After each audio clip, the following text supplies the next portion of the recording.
Good morning बच्चों। तो आज की क्लास में हम लोग देखने वाले हैं क्लास 10th के चैप्टर नंबर 13 को, जिसमें हम आवर एनवायरनमेंट, हमारा जो चैप्टर है, हमारा पर्यावरण जो चैप्टर है आपके, उसका लास्ट चैप्टर है बुक का, उसको हम देखेंगे। कभी कभी इस चैप्टर से भी कुछ क्वेश्चंस आ जाते हैं, तो इसके हम आज लगभग 50 प्रश्नों की प्रैक्टिस करेंगे और ये डेफिनेट है कि आपको इन्हीं 50 प्रश्नों में से वहाँ पर बोर्ड एग्जाम में क्वेश्चंस मिल जाएंगे। तो सीधे देर ना करते हुए आ जाते हैं अपने पहले प्रश्न पर।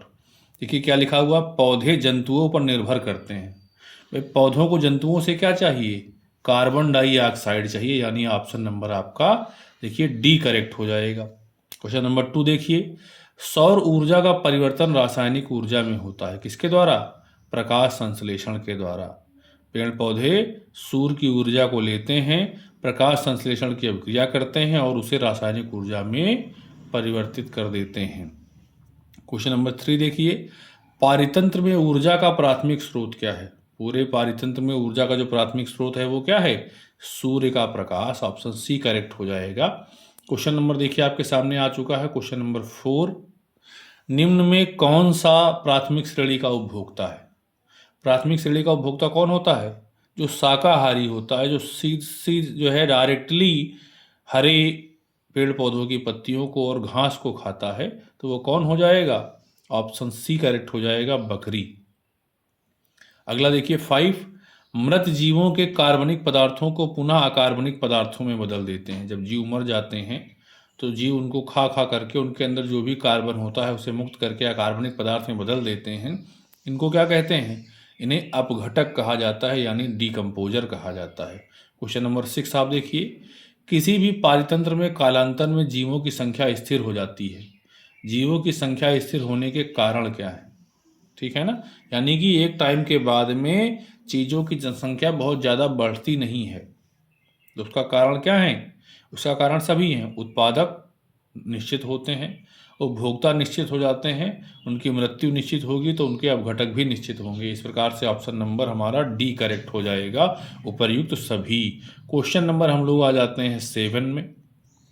लिखा हुआ है, किसी पारितंत्र में होते हैं। पारितंत्र में क्या होता है? पारितंत्र हमारा दो घटकों से मिलकर के बनता है, जैविक घटक और अजैविक घटक। ठीक है ना, तो हमारा ऑप्शन नंबर डी करेक्ट हो जाएगा। क्वेश्चन नंबर 8 पर आ जाते हैं, वह स्थान जहां किसी जीवधारी के लिए उपयुक्त परिस्थितियां हों कहलाता है वास स्थान। वास स्थान कह सकते हैं या इसी को हम निवास स्थान भी कह सकते हैं, जहां वो रहने लगता है। ठीक है ना भाई, कोई भी जीव जंतु कहाँ रहेगा? जहाँ उसके रहने के लिए सारी चीज़ें अच्छे से सूटेबल होंगी। इस तरह से उस स्थान को हम वास स्थान कहते हैं। क्वेश्चन नंबर 9 भी इसी से रिलेटेड है। देखिए लिखा है, किसी आवास का वह भाग जो किसी जाति विशेष के लिए अति उपयुक्त हो कहलाता है। ठीक है ना, कि किसी भी, कोई मान लो जंगल है, उसके कोई एक निश्चित हिस्से में ही कुछ जानवर रहते हैं, तो उस छोटे से जगह को हम कहते हैं सूक्ष्मावास। ठीक, तो क्वेश्चन नंबर 8 और 9 दोनों एक दूसरे से संबंधित थे। तो वो बड़ा स्थान वास स्थान कहलाता और उसका एक छोटा सा हिस्सा जहाँ पर वो विशेष रूप से उसके लिए उपयुक्त है, केवल एक ही प्रकार के जीव जंतु वहाँ रह सकते हैं, उसे सूक्ष्मावास कहते हैं। ऑप्शन डी आपका करेक्ट हो जाएगा। क्वेश्चन नंबर आपका 10 आ जाता है। 10 में लिखा है, गिद्ध है। गिद्ध क्या है? तो गिद्ध एक अपमार्जक है। अपमार्जक क्या होता है?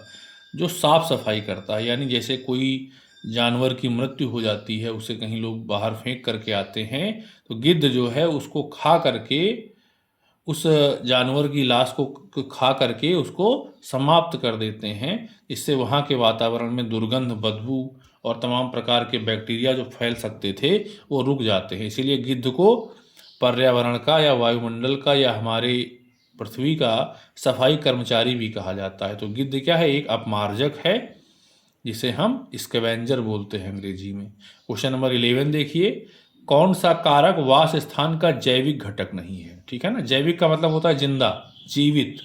तो जीवित इसमें से कौन नहीं है? क्वेश्चन ऑप्शन ए देखिए, ताप, टेम्परेचर जो है वो हमारा जैविक नहीं बल्कि अजैविक घटक है। क्वेश्चन नंबर 12 देखिए, पक्षियों का आवास यदि जटिल है तो जातियों की संख्या क्या होगी? जटिल का मतलब क्या है? जहाँ चीज़ें एक से ज़्यादा हों। जब एक से ज़्यादा चीज़ें होंगी तो वहाँ संख्या भी क्या होगी? अधिक होगी।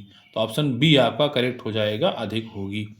क्वेश्चन नंबर 13 देखिए आपके सामने है, जीवधारियों का वह समूह जो प्रकृति में परस्पर संकरण द्वारा संतान उत्पन्न करता है कहते हैं।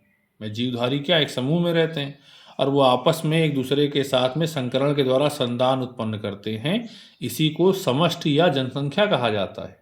ठीक है ना, तो ऑप्शन सी करेक्ट हो जाएगा। क्वेश्चन नंबर 14 देख लीजिए, पारितंत्र बनता है, अभी ऊपर क्वेश्चन रिपीट हुआ है, पारितंत्र किससे बनता है, जैविक और अजैविक से, यानी ऑप्शन डी करेक्ट है, जैव समुदाय व अजैव वातावरण से। क्वेश्चन नंबर हम लोग 15 पर आ जाते हैं, समुदाय से क्या तात्पर्य है। जब हम कहते हैं समुदाय, तो समुदाय का मतलब क्या है कि हम एक से अलग, एक से ज़्यादा भिन्न भिन्न प्रकार के जो है जीव जंतुओं का समूह, तो ऑप्शन सी करेक्ट हो जाएगा।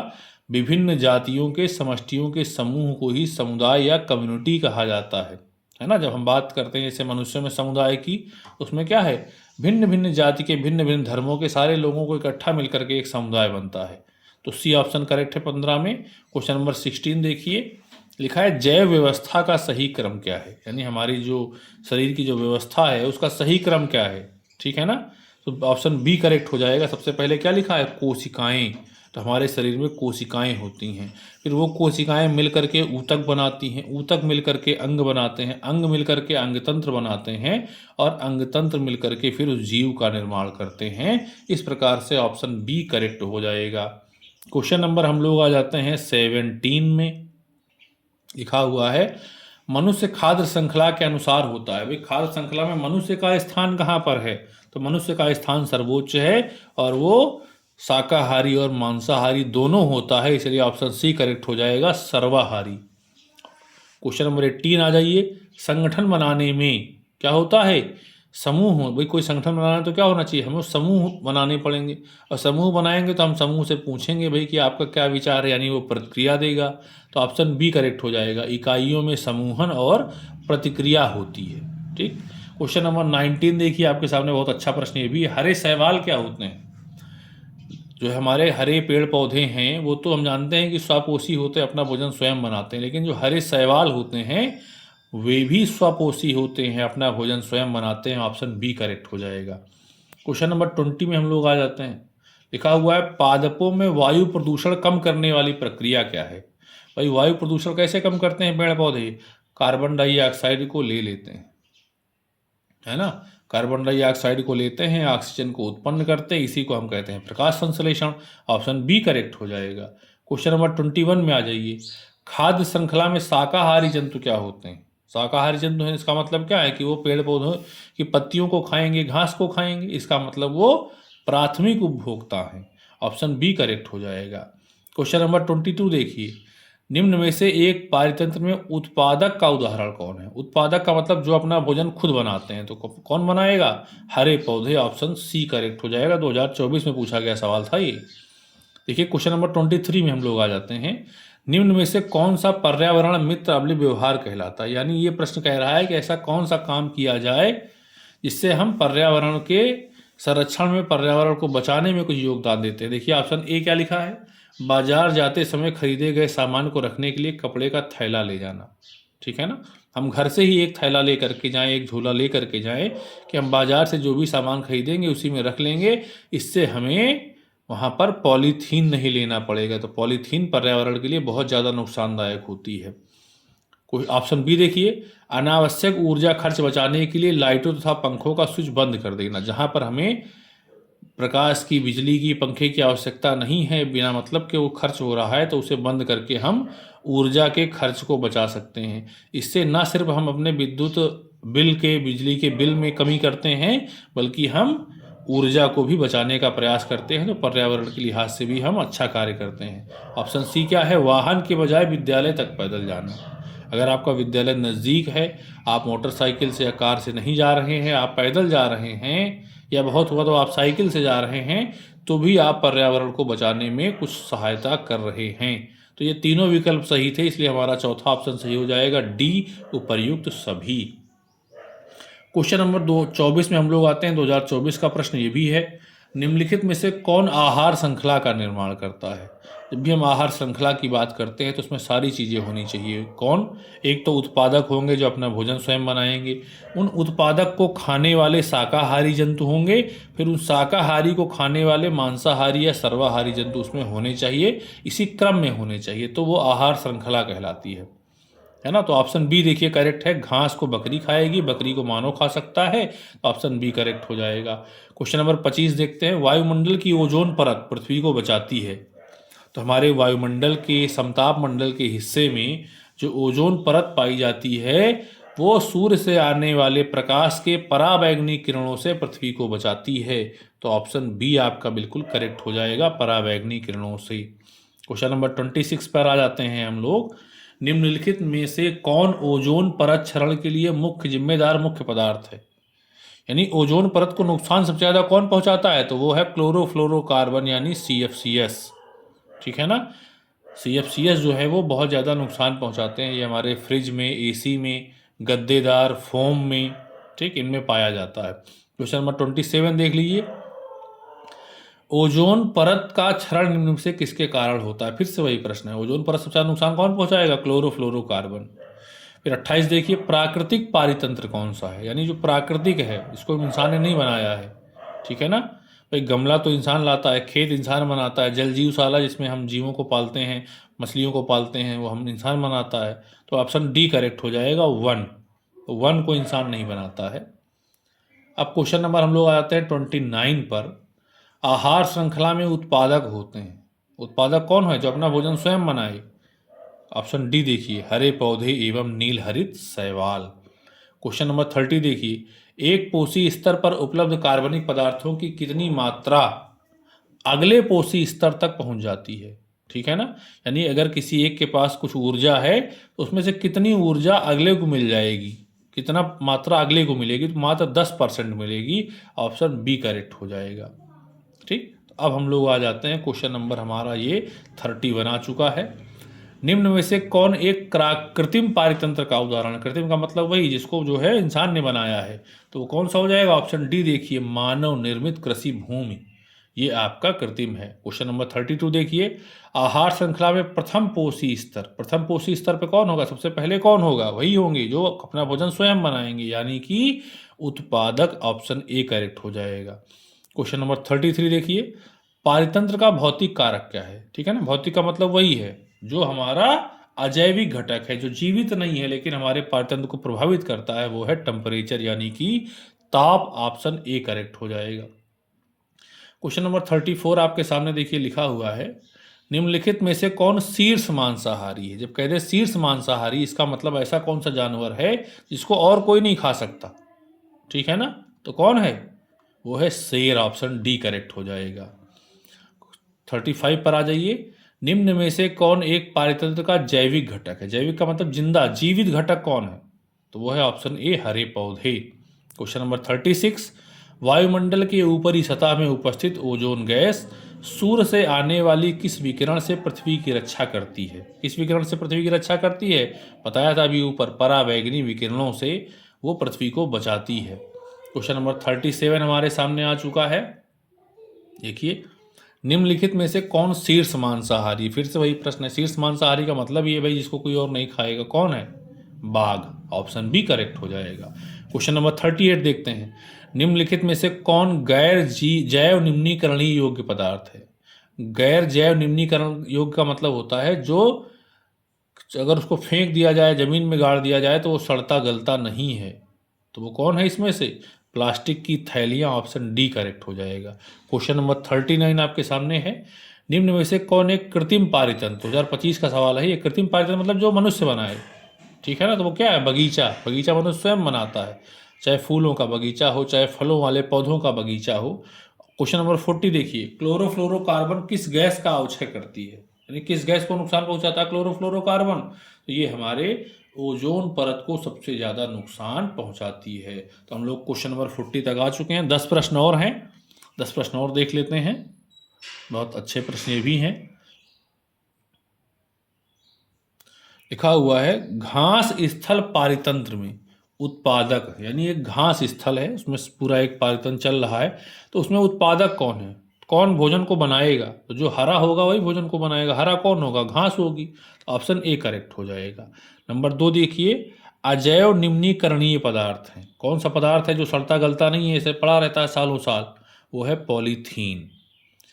ऑप्शन सी करेक्ट हो जाएगा। क्वेश्चन नंबर 3 देखिए, जीवमंडल में ऊर्जा का मुख्य स्रोत क्या है। पूरे हमारे इस पृथ्वी पर ऊर्जा का मुख्य स्रोत क्या है, सूर्य है। ऑप्शन बी करेक्ट हो जाएगा। क्वेश्चन नंबर हम लोग आ जाते हैं 4 पर। जीवमंडल जब हम कहते हैं या जैवमंडल कहते हैं, उसमें क्या क्या चीज़ें आती हैं। उसमें सब कुछ आता है। उसमें वायुमंडल भी आता है, उसमें स्थल मंडल भी आता है, उसमें जल मंडल भी आता है, यानी ये सभी ऑप्शन डी करेक्ट हो जाएगा। क्वेश्चन नंबर 5 देखिए, एक अच्छा प्रश्न है, एग्जाम में आ सकता है। क्या होगा यदि नीचे दी गई खाद्य श्रृंखला से हिरन लापता हो जाए। ठीक है ना, देखिए लिखा हुआ है घास, हिरन, चीता। यानी एक कोई जंगल है, उसमें घास है, हिरन है और चीता है, और बीच से कह रहे हैं कि हिरन गायब कर दो, यानी सारे हिरनों को हटा दिया जाए, तो क्या होगा भाई। जब हिरनों को हटा दिया जाएगा तो घास को खाने वाला कोई नहीं बचेगा और चीते को भोजन नहीं मिलेगा। जब चीते को भोजन नहीं मिलेगा तो चीतों की संख्या क्या हो जाएगी, घटने लगेगी। और घास को खाने वाला कोई नहीं बचेगा तो घास क्या होगी, बढ़ने लगेगी। ऑप्शन डी करेक्ट हो जाएगा। चीतों की आबादी घट जाती है और घास की आबादी बढ़ जाती है। क्वेश्चन नंबर 6 देखिए, खाद्य श्रृंखला सदैव प्रारंभ होती है। कोई भी खाद्य श्रृंखला कहाँ से शुरू होगी, उत्पादकों से। ठीक है ना, हरे पेड़ पौधों से जो अपना भोजन स्वयं बनाते हैं, उन्हीं को हम उत्पादक कहते हैं। हरे पौधे और नीलहरी शैवाल होते हैं, तो ऑप्शन सी करेक्ट हो जाएगा, उत्पादकों से। क्वेश्चन नंबर 7 पर हम लोग आते हैं, जैविक घटकों में आते हैं। जैविक घटक का मतलब जीवित घटक। जीवित कौन है, ऑप्शन सी देखिए, उत्पादक, उपभोक्ता तथा अपघटक, ये तीनों ही जिंदा होते हैं, जीवित होते हैं, सजीव होते हैं, तो ऑप्शन सी करेक्ट है। क्वेश्चन नंबर 8 आपके सामने है, क्लोरोफ्लोरोकार्बन CFCS का उपयोग कहाँ होता है। बताया था अभी आपको ऊपर मैंने, रेफ्रिजरेटर में इस्तेमाल होता है, एयर कंडीशनर में होता है, गद्देदार फोम में होता है, सभी में, यानी ऑप्शन डी करेक्ट है। क्वेश्चन नंबर 9 देखिए, मनुष्य खाद्य श्रृंखला के अनुसार होता है। मनुष्य कहाँ आता है, मनुष्य भाई शाकाहारी भी हो सकता है, मांसाहारी भी हो सकता है, तो मनुष्य आता है आपका ऑप्शन डी, यानी कि सर्वाहारी। ठीक, तो ये देखिए नंबर 10 क्वेश्चन आपके सामने है, ग्रीन हाउस प्रभाव उत्पन्न करती हैं। ग्रीन हाउस प्रभाव को कौन उत्पन्न करता है, nitrous oxide, carbon dioxide, chlorofluorocarbon, ये सभी की सभी गैसें हानिकारक हैं पर्यावरण के लिए, तो ये ग्रीन हाउस प्रभाव उत्पन्न करती हैं। क्वेश्चन नंबर 11 देखिए, घास, टिड्डा, मेढक, सर्प तथा मोर से बनी खाद्य श्रृंखला में हानिकारक रसायन DDT का सांद्रण सबसे अधिक किसमें होगा। ठीक, DDT क्या एक प्रकार का रसायन होता है, हानिकारक होता है मनुष्यों के लिए, खाने पीने के लिए, शरीर के लिए। तो सबसे ज़्यादा किस, भाई घास को टिड्डे ने खाया, टिड्डे को मेढक ने खाया, मेढक को सर्प ने खाया, सर्प को मोर ने खाया। तो जो घास पर DDT का छिड़काव किया गया था वो सबसे ज़्यादा किसके अंदर इकट्ठा हो जाएगा, तो जो सबसे ऊपर होगा, सबसे आखिरी में जो होगा, ठीक है ना, उसी के अंदर उस हानिकारक रसायन DDT का सांद्रण सबसे ज़्यादा हो जाएगा। तो किसके अंदर, मोर के अंदर। ठीक, ऑप्शन डी करेक्ट है। क्वेश्चन नंबर 12 देखिए, ओजोन परत को सबसे अधिक हानि कौन पहुंचाता है। फिर वही ऑप्शन है ए, क्लोरोफ्लोरोकार्बन्स। ऑप्शन क्वेश्चन 13 देखिए, एक खाद्य स्तर से दूसरे खाद्य स्तर पर कितनी ऊर्जा का स्थानांतरण होता है। कितना होता है, मात्र 10% ऊर्जा जो है। जैसे हम मान लो कि हरे जो है शाकाहारी भोजन करते हैं, तो शाकाहारी भोजन की केवल 10% ऊर्जा हमको मिलेगी। मान लो हम मांसाहारी भोजन करते हैं, तो उसके अंदर जितनी ऊर्जा थी उसका केवल 10% ही हमको प्राप्त होती है। ऑप्शन बी करेक्ट है। क्वेश्चन नंबर 14 देखिए, वृक्ष पारितंत्र का जीव संख्या का पिरामिड बनता है। ठीक है ना, तो ये हमेशा उल्टा बनता है, जो है पिरामिड। उल्टा का मतलब, पिरामिड क्या, एक तरह से त्रिभुजाकार आकृति आप मान सकते हैं। उल्टा बनता है इसका मतलब ऊपर सबसे ज़्यादा होंगे, उससे कम, उससे कम, उससे कम। तो इसमें क्या है, उत्पादक कम होते हैं, उपभोक्ता बहुत बढ़ते चले जाते हैं। क्वेश्चन नंबर आपका आ गया है 15, यदि उत्पादक घास में संचित ऊर्जा 10,000 किलो कैलोरी है तो निम्न खाद्य श्रृंखला के अनुसार बाज को कितनी ऊर्जा उपलब्ध होगी। बहुत अच्छा प्रश्न है ये। ठीक, देखिए घास में कितनी ऊर्जा है, 10,000 किलो कैलोरी। तो घास के पास 10,000 किलो कैलोरी आ गई इस घास के पास, इसका 10%, तो 10,000 का 10% कितना होगा, 1,000। तो 1,000 मिल गई टिड्डा को। अब 1,000 का 10% मिलेगी मेढक को, यानी 1,000 का 10% होता है 100, तो 100 मिलेगी मेढक को। 100 का 10%, 100 का 10% यानी 10 मिलेगी सर्प को, और 10 का 10% यानी 1 मिलेगी बाज को। तो बाज को कितनी ऊर्जा मिलेगी, केवल 1 किलो कैलोरी ऊर्जा प्राप्त हो जाएगी। खाद्य श्रृंखला में शाकाहारी जंतु कौन क्या होते हैं। शाकाहारी जंतु हमेशा प्राथमिक उपभोक्ता हैं, वो सीधे और सीधे उत्पादक को खाते हैं, हरे पेड़ पौधों को खाते हैं। क्वेश्चन नंबर हमारे लोग आ जाते हैं 17 पर। निम्नलिखित में से कौन सी एक परत पराबैंगनी किरणों को पृथ्वी पर आने से रोकती है, यानी कौन सी ऐसी परत है जो पृथ्वी पर आने से पराबैंगनी किरणों को रोक देती है। तो वो है हमारी ओजोन परत, जो इनको पृथ्वी पर नहीं आने देती है।